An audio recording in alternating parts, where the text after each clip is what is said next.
dalam bahasa Jawa itu kan ada namanya retroflek teh.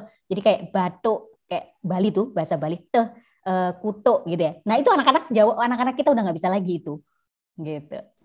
Kenapa Oh, nggak gitu. bisa? Karena udah terpengaruh dari bahasa lain gitu. Oh.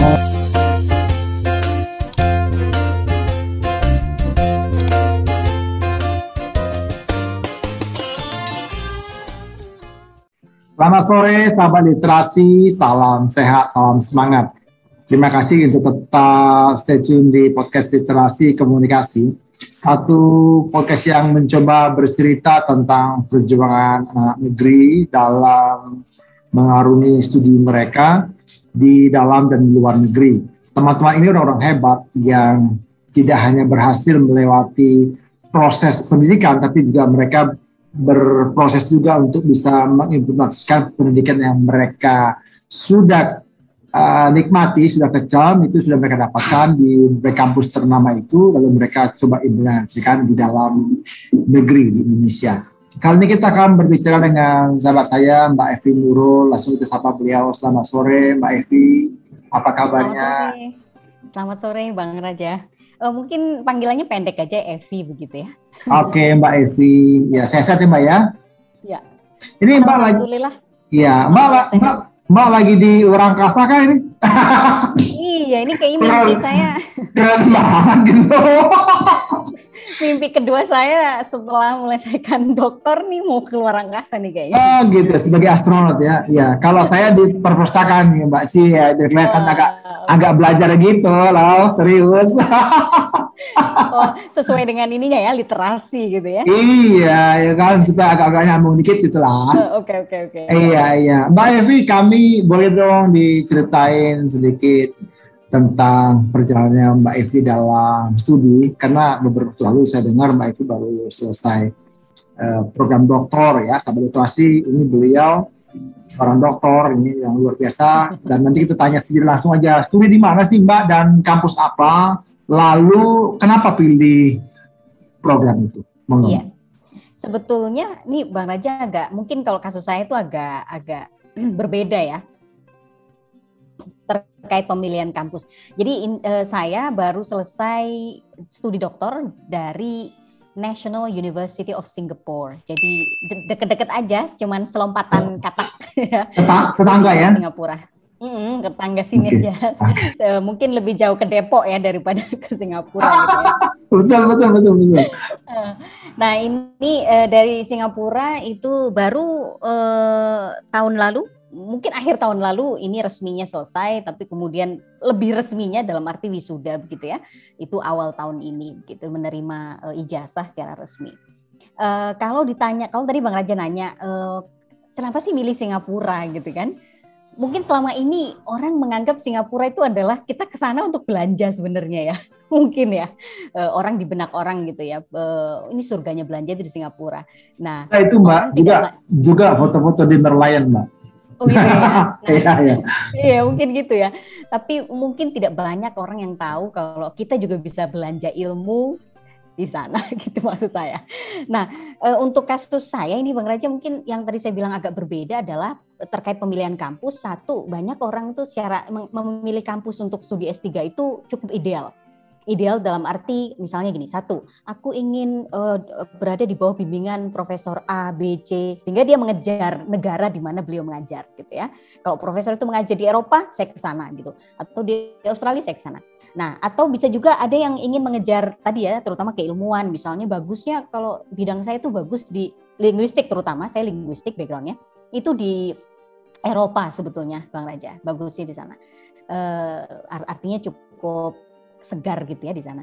Tetapi kenapa saya tidak memilih ke sana? Sebetulnya satu faktornya keluarga kalau saya. Oke. Iya. Tapi kemudian pilihan saya yang dilatar belakangi dengan alasan keluarga tadi, artinya saya tidak bisa, dalam kasus saya sudah punya suami, sudah punya anak, kebetulan juga suami saya sudah bekerja juga, sehingga tidak bisa meninggalkan pekerjaannya dan ikut bersama saya begitu. Akhirnya memang harus dikorbankan gitu ya. Dan dalam hal ini ya oke lah, saya win-win solutionnya adalah saya harus berangkat studi di sebuah negara yang itu terjangkau dalam tanda kutip ya, jaraknya itu terjangkau dengan rumah gitu. Dalam hal ini Malang ya, saya dari Malang. Akhirnya dipilihlah Singapura. Namun ternyata ini Bang Raja yang saya bilang hikmah terbesar ya dalam hidup saya, salah satunya ini. Ketika saya membuat keputusan bahwa oke deh, ya udah deh saya ke Singapura, padahal gitu ya, tanpa tahu sebenarnya Singapura itu seperti apa ya, keilmuan linguistiknya dan sebagainya. Tanpa itu saya tahu, saya pentingkan dulu kepentingan keluarga saya. Saya memilih di Singapura. Ternyata saya terpuaskan begitu saya menjalani studi saya di Singapura, khususnya di NUS dalam hal ini ya. Saya baru tahu ternyata, waduh, luar biasa sekali keilmuan linguistik terutama ya, segar juga gitu di Singapura. Karena kami juga artinya kampus itu membuka akses selebar-lebarnya ya untuk academic exchange begitu. Profesor-profesor dari Eropa barangkali atau dari Amerika itu sangat biasa berkunjung ke NUS dan memberikan kami ilmu dan lain sebagainya begitu. Jadi intinya pilihan saya ternyata itu tidak keliru gitu. Walaupun pada awalnya memilih Singapura itu tidak ada alasan idealis, bukan alasan ideal for the sake of academic and science gitu, enggak. Tapi for the sake of family. Tapi ternyata di balik itu mungkin ini yang disebut, kalau saya fate, saya bilang Tuhan saya udah menunjukkan saya, takdir saya di situ, dan takdir itu selalu bagus ya gitu, dan ya itu sih. Wow, luar biasa, cakep bener ya. Jadi ini namanya kampus sebelah bercita rasa global ya. Iya. Dan saya juga baru tahu loh Bang Raja, ternyata ketika saya kuliah di situ itu saya baru tahu saat itu kalau NUS itu ranking ke-12 ternyata. Dunia. Ya. Untuk linguistik. Untuk linguistik malah mungkin 10 besar ya. Oke. Ya, secara umum waktu itu ke-12. Dan saya nggak tahu itu sebelumnya. Gitu. Wow. Jadi biasa. Jadi kalau bahkan ini di bidangnya ambil gitu kan bisa dibilang ini satu yang sangat ini ya, bukan sangat lagi, tapi ini satu pembelajaran tentang penguasaan tentang bahasa Inggris dan linguistik gitu ya. Nah kemarin kira-kira tentang apa nih Mbak, risetnya Mbak? Nah itu dia, riset saya itu ternyata juga cocok sekali dengan konteks Singapura, karena Singapura itu kan melting pot. Dia orang-orang dari Singapura sendiri multi ras, ada kurang lebih ada 4 ras gitu ya, 4 ras besar yang mendiami itu. Tapi Singapura sendiri sebagai sebuah negara, dia juga tempat berkumpulnya berbagai macam orang gitu ya Bang Raja. Sehingga sangat multilingual, sangat multi etnik sebenarnya. Dan bidang saya waktu itu kan, tidak hanya waktu itu ya, sekarang pun adalah multilingual acquisition and multilingual education. Itu bidang saya. Dan saya juga baru tahu setelah masuk di kampus itu bahwa penelitian dalam bidang multilingualisme di Singapura itu tumbuh sangat dinamis dan segar. Itu yang saya bilang bonus buat saya. Saya nggak tahu sebelumnya gitu. Jadi bidang saya meneliti anak-anak pemerolehan bahasa multibahasa, anak-anak multilingual di Indonesia gitu sih. Jadi nggak jauh-jauh dari topik keluarga sih sebenarnya. Di Indonesia ya. Nah kira-kira apa nih hasilnya? Artinya kan, berarti kan anak-anak itu diajarin berbagai bahasa toh, gitu kan? Ya betul. Gimana sih Mbak? Ya, nah, secara singkat, jadi gini, saya tuh tertarik meneliti bagaimana misalnya gini, seorang anak yang misalnya L1 atau bahasa pertama itu bahasa Indonesia, misal ya, kemudian dia belajar di sekolah itu dia belajar bahasa baru, yaitu bahasa asing, misalnya bahasa Inggris gitu. Ada juga kurikulum di Jawa Timur terutama itu bahasa Jawa. Jadi pada saat yang sama si anak itu belajar tidak hanya satu bahasa, tapi 2 bahkan 3 bahasa. Nah, fokus penelitian saya atau mungkin saya itu penasaran gitu. Bagaimana sebetulnya 3 bahasa itu saling mempengaruhi satu sama lain gitu. Artinya apakah misalnya ketika belajar bahasa Inggris, pronunciation dia itu dipengaruhi oleh bahasa ibunya atau bahasa lain yang dia pelajari.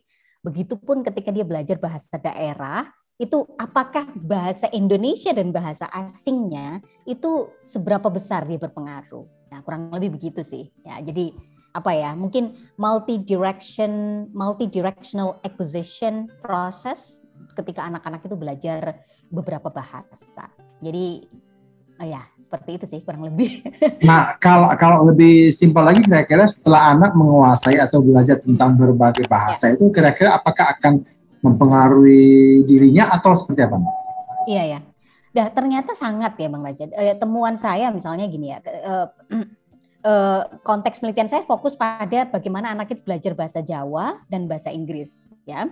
Nah, untuk konteks bahasa Jawa itu kami ini profesor saya tuh happy banget ketika kami menemukan data ini gitu.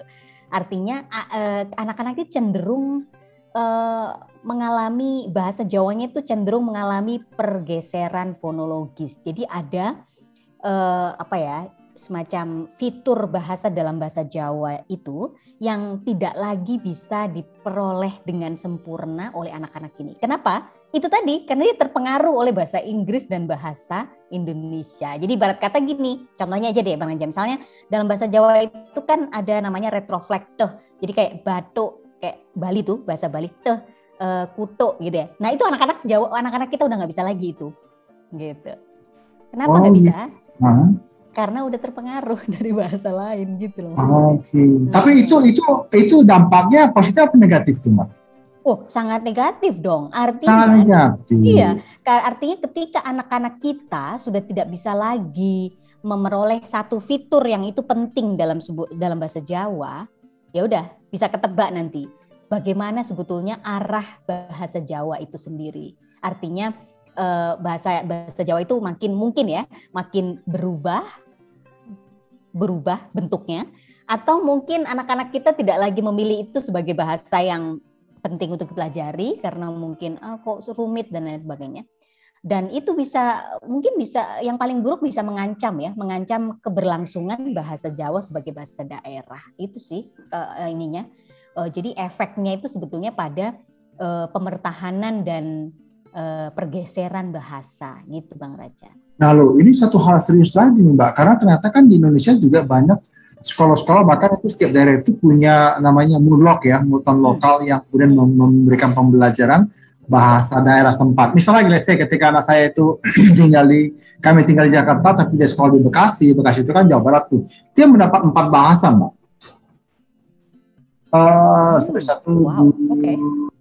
Tiga bahasa. Pertama adalah Inggris ya, Indonesia, empat. Inggris, Indonesia, Mandarin dan bahasa Sunda.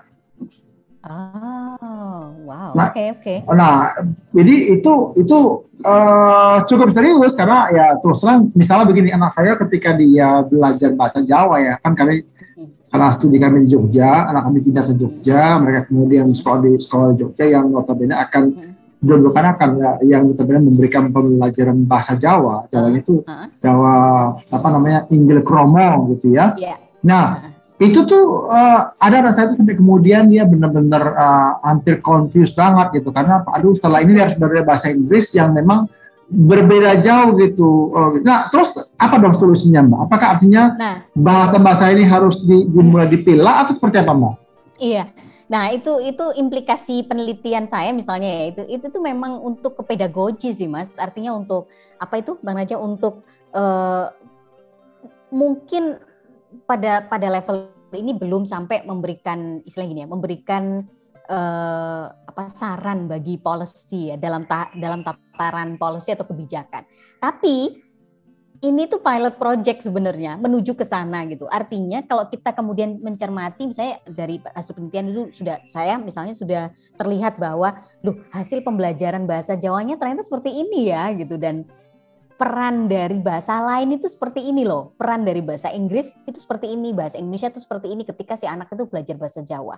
Nah, sepertinya itu atau seharusnya itu memberikan peluang bagi saya pribadi misalnya, atau mungkin bagi peneliti lain yang serupa, itu untuk memberikan arah kebijakan. Jadi kebijakan dalam pembelajaran bilingual gitu. Jadi mesti ditata dengan rapi dan dengan penuh pertimbangan. Maksud saya gini, anak-anak itu nggak sekedar kita beri buku bahasa Sunda atau buku bahasa Jawa, ya udah gitu. Tapi harus ada mungkin skeleton atau kerangka atau apalah, saya nggak tahu, itu yang benar-benar bisa menjembatani tadi anak-anak bisa kalau belajar bahasa daerah itu ya tidak harus serius, tapi ada hasil gitu. Kalau selama ini mungkin Bang Raja sendiri mungkin bisa dicermati ya untuk anaknya sendiri ya, apakah cukup efektif anak-anak itu belajar bahasa daerah? Nah pertanyaannya kenapa ya gitu, kok nggak seefektif yang mungkin kita berharap anak-anak ketika keluar dari kelas atau setelah 1, 2, 3 tahun belajar bahasa Jawa, kalau anak saya itu dia bisa ngomong bahasa Jawa, tapi masalahnya tidak gitu. Nah mungkin mungkin Bang belum sampai pada tataran policy making atau policy giving misalnya, tapi memang bersinggungan cukup erat ini Bang dalam terkait kebijakan language pedagogy atau mungkin kebijakan pembelajaran bahasa buat anak-anak kita, mungkin gitu ya.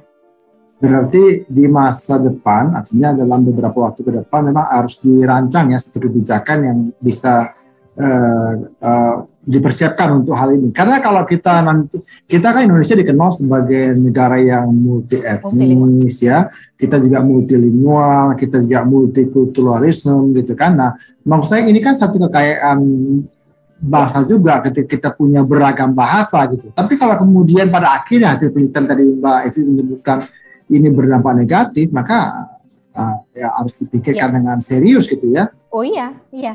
Itu dan saya juga merujuk ya ke beberapa penelitian lain dalam disertasi saya, Bang. Artinya hal ini sebetulnya sudah juga diprediksi ya oleh beberapa peneliti lain gitu. Artinya konsep yang barangkali perlu diperbaiki ya, konsep pembelajaran bahasa daerah terutama itu mungkin yang perlu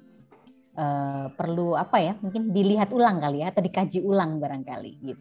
Artinya nggak sekedar bilingual education ya udah diajarin aja deh bahasa lain gitu. Tapi ada kalau kita merujuk pada beberapa misalnya di Amerika atau di beberapa negara lain, meskipun berbeda konteksnya atau settingnya ya, tapi ada model-model bilingual education yang ditata cukup rapi sehingga anak-anak itu menghasilkan anak-anak yang bisa disebut sebagai balance bilingual. Jadi dia itu bilingual dan itu balance, nggak ada yang satu dominan, satu yang nggak dominan gitu. Nah, menarik itu Mbak Evi, karena kan menuju ke balance bilingual itu kan sesuatu yang memang sudah dirancang sedemikian rapi, dipersiapkan, dan mungkin ada dengan trial errornya gitu ya, uji coba, sehingga menghasilkan dampaknya nanti ya muaranya adalah balance bilingual begitu kan. Apalagi kalau kita lihat kemampuan bahasa anaknya itu kan sebenarnya sangat-sangat tajam ketika dia masuk dalam usia golden age begitu ya. Exactly. Nah kalau dia kemudian dalam golden age saja sudah dalam tanda petik ya, untuk itu sudah dikacaukan dengan berubah gini itu, ya mungkin saja nanti setelah dia sekian tahun kan itu bakal lebih ronyam dong, gitu ya. Iya. Nah sepertinya begitu ya Bang.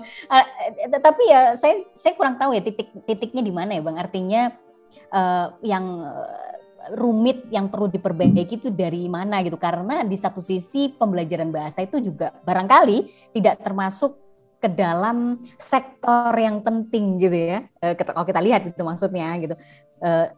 Sektor lain tentu seperti sektor ekonomi itu kan penting banget ya dalam kehidupan negara gitu ya. Ini kayaknya ini kayaknya nyindir nih. Maksud saya selama ini memang kan kita nggak sadar loh kalau betul. Padahal kalau mau kemana-mana, mau sekolah dimanapun itu bahasa dinilai dulu ya, betul ya? Iya. Oke, jadi sahabat literasi, kami berharap ini podcast ini bisa didengarkan para pemangku kepentingan sehingga kemudian teman-teman di pemerintah bisa belajar sesuatu yang penting, bahwa ya kita perlu juga merancang kurikulum pendidikan yang ya sesuai dengan kearifan lokal begitu ya. Betul kearifan lokal kita memelihara bahasa daerah. Kalau bahasa daerah kita kemudian mulai campur aduk gitu, karena kita sebenarnya juga akhirnya kehilangan akarnya, nanti sebenarnya bahasa aslinya apa gitu ya. Itu kan sama kayak gini Mbak, ada cerita bilang Mbak, kalau misalnya orang Rusia itu berbahasa Inggris kan agak medok banget gitu ya. How are you, friend gitu ya. Hi friend, how are you? Ini R-nya itu sangat kental gitu kan. Nah, padahal sebenarnya ketika mereka berbahasa Rusia juga ya mereka sangat cair begitu kan. Nah itu. Jadi saya berharap sih sahabat literasi, dan mungkin ya harapannya ada dari pemerintah yang bisa melihat podcast ini. Mari kita juga mulai memikirkan dengan serius, karena bahasa ini kekayaan Indonesia gitu ya. Ada sekian banyak budaya Indonesia, ada sekian banyak suku yang memiliki juga bahasa-bahasa yang berbeda. Misalnya di kampung saya nih, Mbak Evi, di Sumatera Utara itu di tepatnya di Tapanuli, itu ada kurang lebih 5 bahasa, Mbak. Ada Tapanuli Utara, Batak Toba, ada Batak Dairi, Papa, ada Batak Simalungun, ada Batak Karo, ada satu lagi Batak Batak Mandailing. Itu tuh 5 loh. 5 itu masing-masing itu punya arti yang berbeda-beda, meskipun ada yang mungkin yang beririsan gitu. Nah kalau itu kemudian akarnya itu bergeser kan lama-lama ya, kalau sekarang mungkin satu mili ya, kalau 20-50 tahun lagi kan bisa jadi 2 meter tuh bedanya gitu ya. Iya, betul sekali gitu. Dan itu nggak kita sadari. Gitu. Satu penelitian yang saya pernah baca dan ini menarik banget. Satu penelitian yang dilakukan oleh seorang peneliti ya di Cornell itu meneliti bahasa Jawa. Dan dia menemukan bahwa bahkan bahasa Jawa yang menjadi bahasa dengan jumlah penutur paling banyak itu juga sedang beresiko untuk bergeser gitu, beresiko untuk mungkin punah ya gitu. Padahal itu bahasa paling banyak loh. Artinya penuturnya itu paling banyak itu, artinya paling powerful ya dalam. Dan bukan hanya di Indonesia penuturnya, sampai ke Suriname juga ya. Iya betul. Suriname kan bahasa nasional kan masih Jawa kan? Iya. Apalagi bahasa-bahasa dengan jumlah penutur yang barangkali lebih sedikit gitu ya. Kalau tidak ada peran dari pemerintah sebagai pemegang kebijakan atau mungkin orang yang punya otonomi begitu ya. Nah, nampaknya ya kita kurang tahu lagi. Padahal itu salah satu yang kita banggakan gitu. Dan orang lain banyak belajar dari kita. Maksudnya para peneliti dari luar itu selalu kok begitu kompleks ya gitu penggunaan bahasa di Indonesia dan lain sebagainya gitu. Ya, sahabat literasi, mari kita doakan supaya Mbak Evi dalam beberapa tahun depan jadi Menteri Pendidikan Kebudayaan ya, khususnya menangani budaya.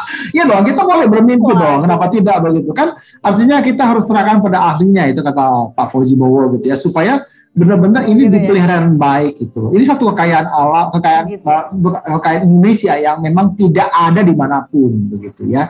Nah, menarik sekali. Ya. Oke, Mbak Evi tadi sebutkan Mbak Evi kan ke Surabaya lagi. Ke Singapura itu kan studi. Ya. Singapura ya tentu saja biaya hidupnya juga cukup mahal di situ ya. Nah, gimana Mbak? Itu kemarin studi pakai tabungan sendiri ya? Mantap ya? Makan tabungan atau bagaimana?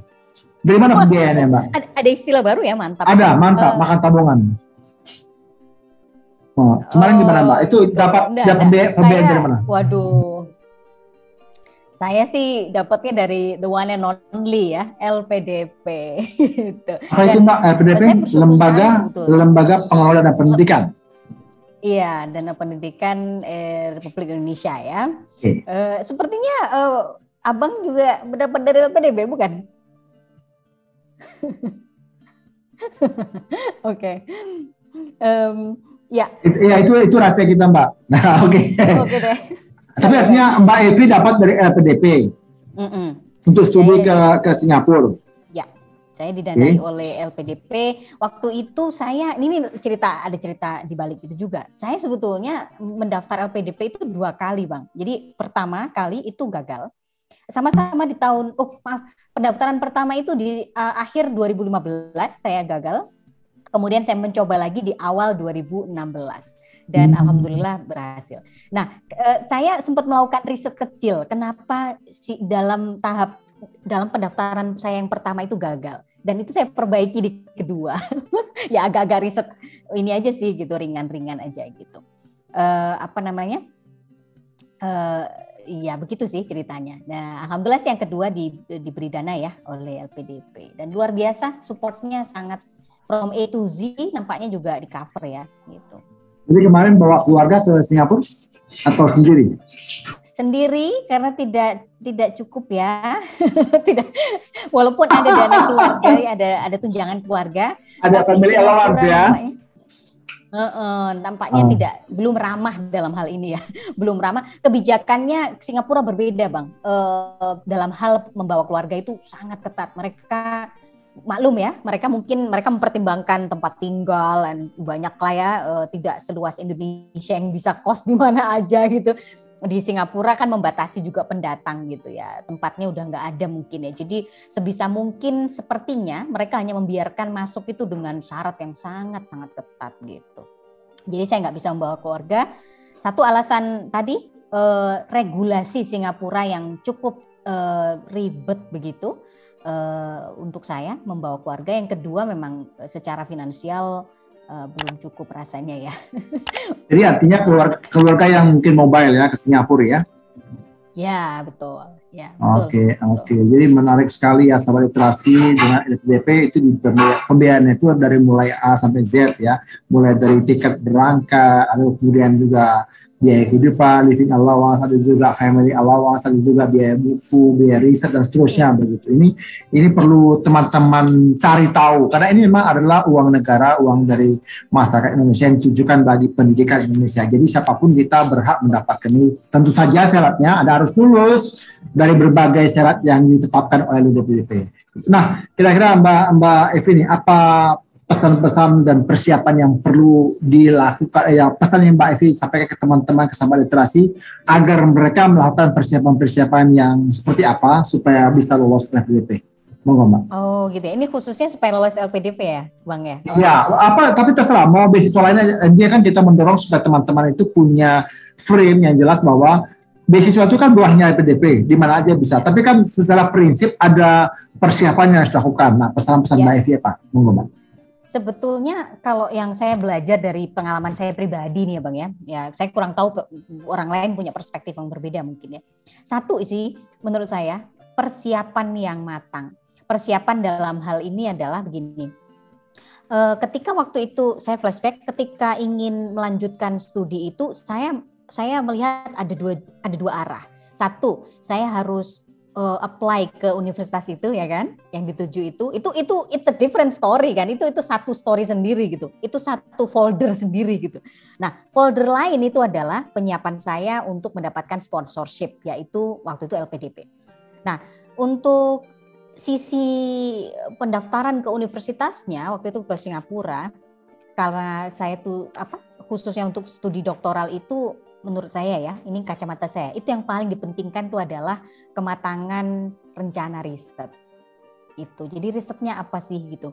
Nah, kalau setelah risetnya ditemukan apa, maksudnya kita tahu saya mau fokus pada multilingualism dan multilingual education di Indonesia.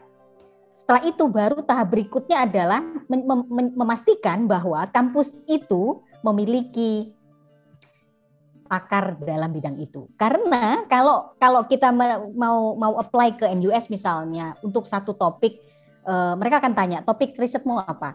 Kalau topik riset kita itu tidak ada yang memakari, tidak ada pakarnya, ya itu most likely kita akan di-reject sih. Bukan karena kita nggak mampu, tapi karena tidak ada pakar yang akan bisa membantu kita dalam riset kita. Gitu sih sebetulnya. Jadi ya tentu IELTS, mungkin ada juga GRE dan lain sebagainya, tentu itu juga jadi persyaratan utama ya. Tapi menurut saya beyond those requirement, itu yang paling penting itu memastikan bahwa lo nanti bakal ada orang yang bantuin lo di situ gitu, maksudnya ada supervisor lah gitu yang siap gitu untuk membantu. Dan saya melihat karena kebetulan saya melihat ada satu pakar di situ yang penelitiannya dalam bidang itu. Nah, beliaulah yang akan membantu saya untuk melanjutkan segala proses aplikasi saya di kampus itu. Itu kalau terkait aplikasi ke universitasnya ya Mas ya. Jadi menurut saya nggak bisa sekedar random gitu Bang. Jadi random itu dalam arti ya udah aku pengen S3. Nah, tanpa kemudian tahu sekarang kamu S3 itu risetmu apa? Paling tidak ditata dulu, paling tidak ada sesuatu modal yang kita punya. Modal tadi, kita ingin mengembangkan keilmuan A, B, C misal. Gitu, baru kemudian naik ke tahap berikutnya. Kalau dari sisi LPDP, mungkin Bang Raji juga sudah paham ya, LPDP itu pertanyaannya, core questionnya itu hanya satu. Ketika kita memberikan kamu support atau sponsorship, itu kira-kira nanti kamu kontribusinya apa, kan gitu ya biasanya ya. Artinya apa sih kamu nanti setelah balik itu kamu mau ngapain gitu. Nah ya udah menurut saya sih dikuatkan di situnya. Kita harus punya nggak harus rencana manis gitu ya di depan. Nanti ke depan setelah ini saya mau gini-gini. Menurut saya sih nggak terlalu begitu. Tapi paling tidak kita ingin mengisi satu kekosongan gitu ya, yang belum ada di tempat kita bekerja sekarang, atau mungkin di daerah kita atau di provinsi kita berasal dan lain sebagainya. Intinya kita harus tahu gap apa, persoalannya apa sih, dan kemudian kita ingin sedikit mengisi kekosongan itu gitu. Nanti setelah saya pulang, kekosongan itu ingin saya isi gitu. Kayaknya LPDP juga akan melihat, oh berarti kalau kita beri sponsorship, kekosongan itu tadi itu akan ya paling tidak terisi lah dengan satu ini gitu loh. Mungkin kurang lebih begitu ya Bang ya. Jadi ada novelty yang kita bawa gitu ya, yang bisa kita kontribusikan ya. Oke, ya menarik sekali Mbak Evi. Ini pembelajaran yang sangat dibutuhkan oleh teman-teman, khususnya bagi teman-teman yang memang mencari atau bisa bilang itu pemburu beasiswa begitu ya, yang mencari beasiswa kemanapun gitu. Gak apa-apa teman-teman, silakan Anda bermimpi, silakan Anda berjuang. Tapi tadi yang Mbak Evi sampaikan dua hal. Yang pertama adalah Anda coba terus. Saat coba itu artinya ada persiapan. Kemudian setelah itu Anda juga harus cari tahu di mana kampus yang akan mengakomodasi riset Anda gitu ya. Jadi mulai berkomunikasi, cari tahu apa riset plan-nya, kemudian komunikasi ke kampusnya, bahkan juga bila perlu komunikasikan ke dosen pembimbing gitu ya. Supaya kemudian kita memang akan mendapatkan supporting dari kampus gitu. Karena kalau kita bertarung sendiri itu kita akan berdarah-darahnya luar biasa gitu. Iya, betul. Okay. Jadi kemarin Mbak Evi intake-nya 2016 ya? Iya, saya intake-nya Agustus 2016 Bang. Ya. Oke, berarti selesai ya kemarin ya, persis ya akhir 2020 ya? Iya, akhir 2020. Jadi 4 tahun ya, pas. Wow, 4 tahun. Luar biasa. Memang pembiayaannya 4 tahun ya kalau dokter ya? 4 tahun dari LPDP. Siap. Jadi sekarang Mbak Evi bekerja sebagai dosen di Universitas Negeri Muhammadiyah? Universitas Negeri Malang. Jadi UNM Universitas Malang ya. Dulu memang dosen situ ya? Dosen di Universitas Negeri Malang dulu ya? Iya, jadi saya masuk di UM menjadi dosen tetap itu 2010 gitu. Sesaat setelah saya lulus dari S2 saya. S2 saya di UGM gitu loh. Oh gitu, ambil FIB? Iya, di FIB. Lulus 2010 Mei. Kemudian Agustusnya saya bergabung di linguistik di jurusan sastra Inggris. Oke, dulu di UGM di FIB-nya berarti di sastra Inggris atau di mana? Di Amerika? Inggris, Universitas Negeri Malang gitu ya. Ya waktu di UGM berarti dulu di FIB prodi apa Mbak? Dulu prodi ilmu linguistik, Bang. Oke, ilmu linguistik ya. Ya. Jadi sama literasi kita sudah disajikan satu pengalaman hidup dari Mbak Evi tentang perjuangan beliau ketika studi di National University of Singapore, NUS. Ya, ini satu kampus ngetop. Ya, tadi Mbak Evi juga sebutkan dia masuk dalam peringkat 12 terbaik dunia loh ya, bukan Asia Tenggara gitu ya, dunia. Berarti ini kampus yang top dan yang sangat diperhitungkan. Nah, kita sudah disajikan juga berbagai hal tadi yang Mbak Evi sampaikan, persiapan apa yang harus diperhatikan. Nah, bagi sahabat literasi yang ingin bertanya, silakan sampaikan pertanyaan Anda ke nomor kontak di layar ini dan juga beberapa medsos yang kami sediakan.